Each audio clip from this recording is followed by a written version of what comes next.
ასე ჭირდება. მსგავსი მოსაზრებით მასწავლებლის პროფესია ბევრმა ქალმა ერჩია. ქუთაისის საჯარო სკოლებში ქალი მასწავლებლები გაცილებით ბევრი არიან, ვიდრე მამაკაცები. ალბათ ეს თვითონ წლების განმავლობაში მოდის ეს ტრადიცია, თვითონ თუ ავიღებთ პედაგოგიურ ინსტიტუტებსაც, აი ჩვენი პერიოდის როცა მე ვსწავლობდი პედაგოგიურ ინსტიტუტში, კურსზე 2-3 ვიყავით ვაჟი. დანარჩენები სულ გოგონები იყვნენ. ანუ პედაგოგობას უმეტესად მაინც ქალბატონები არჩევდნენ, შეიძლება იმიტომ რომ იქ მაღალი ანაზღაურება არ იყო და ოჯახის საჩერად როცა მამაკაცი სკოლაში მასწავლებლად მიდის, ის თანხები არ ყოფილდა და უფრო ისეთ სამსახურებს არჩევდნენ, სადაც მაღალი ანაზღაურება იყო.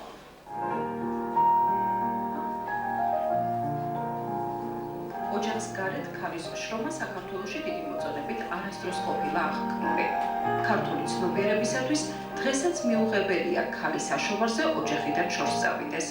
თუმცა ღრმა ეკონომიკური კრიზისისა და ცხოვრების დონის გაუარესების გამო ქართველი ქალები იძულებული გახდნენ შრომით მიგრაციაში წასულიყვნენ.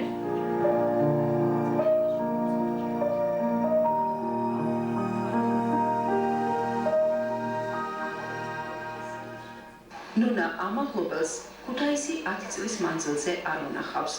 ერთი თვის წინ დროებით დაბრუნებულ ქალბატონს მშობლიურ ქალაქში მნიშვნელოვანი და სასიკეთო ცვლილებების დანახვა უჭირს.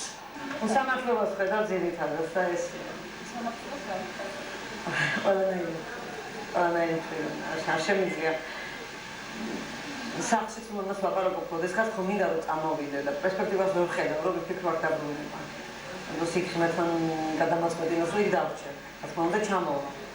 გარკვეული დროის მანძილზე, მაგრამ როდის ეს არ ვიცი. სასწრაფო გადაუდებელი სამედიცინო დახმარების თავიდან აცილება მოქალაქეს რამდენიმე შემთხვევაში შეუძლია.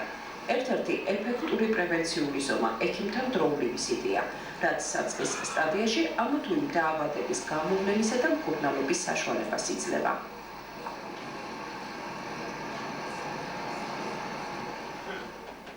მედიცინაში ქალების სიჭარბის მიუხედავად მამაკაცები ამტკიცებენ, რომ პირველი ვიოლინო ისინი არიან. თუ ბოლო წლების სტატისტიკას გადავხედავთ, გენდერული ბალანსი მედიცინაში ქალბატონების სასარგებლოდ კიდევ დიდხანს იქნება დარღვეული, რადგან გასულ წელს ექიმი ქალბატონების რაოდენობა საქართველოში 10%-ით გაიზარდა. საშუალო და დაბალი პერსონალი უმეტესად ქალბატონები არიან, მაგრამ ეს საკაკავშირის გადმონაშთია, მინდა გითხრათ, იცით, იმიტომ რომ ალბათ ჩვენი საქართველოს მომენტიც არის. თორე ხა აი ექთნის თანამდებობაზე მომუშავე მამაკაცი ფელდშერს უწოდებენ ხოლმე, იცით. და არ დამოიწყება არასდროს 2003 წელს ევროპის კარდიოლოგთა კონგრესზე ვენაში იყო კარდიოლოგიური ექთნების დაჯილდოება. იცით, ყველაზე წარჩინებული ევროპაში 30 წარჩინებული ექთანი დააჯილდოვეს, რა მთელს ევროპაში. და ეხლა 30-ის გამოსვლა ხო არ მოხდებოდა, 30 ადამიანის ერთდროულად თქოთო ფერზე ადგეთო და დახურვის შემდეგ მოგაწვდით თქვენს საპატიო სიგელებსო და წამოდგა ეს 30 ადამიანი, დავითვალე 23 იყო ბიჭი და 7 იყო მხოლოდ გოგონა. ტყვეის სროლა სპორტის ერთ-ერთი სახეობაა, სადაც ქალები მაღალ შედეგებს აღწევენ. ამჯერად ნინო უჩაძეზე გიამბობთ. ძლიერი სპორტსმენი დაუშვათ კალათბურთელი მე-10 კლასელი ვერ გახდება. ხო, სწორედ მე-10 კლასში რო დაიწყებს ვარჯიშს და აი სროლაში რაც უფრო დიდი ხარ ადამიანი, უფრო მეტად მობილიზებული ხარ, რაც უფრო მეტად დინჯი და რაც მობილიზებული რა თუ შეიძლება ითქვას, აი უკვე სროლაში უფრო მაშინ აღწევ. და პატარა როცა მოდის ბავშვი და საერთოდ 12 წლამდე არც არის სასურველი სროლაში ბავშვმა იაროს, იმიტომ რომ ხერხემლის გამრუდებას იწვევს. ეს დგომა თვითონ სპეციფიკიდან გამომდინარე. ნინო უჩაძე ევროპის ჩემპიონატის ვერცხლის მედლის მფლობელი, საერთაშორისო ტურნირებში გამარჯვებული, ატლანტისა და სიდნეის ოლიმპიური თამაშების მონაწილე არის. ნინო ახლა ჩინეთის ოლიმპიადისთვის ემზადება.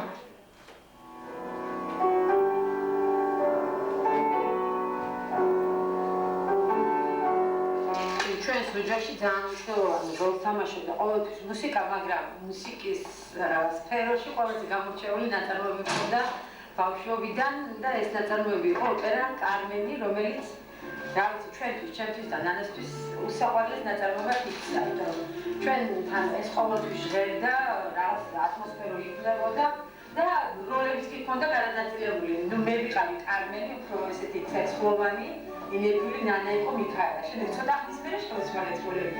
ნანა იყო კარმენი ენერგი და მე მიქაელა და ფაქტურად ზებრად ველოდით თავიდან მოვიდე თელოპერი.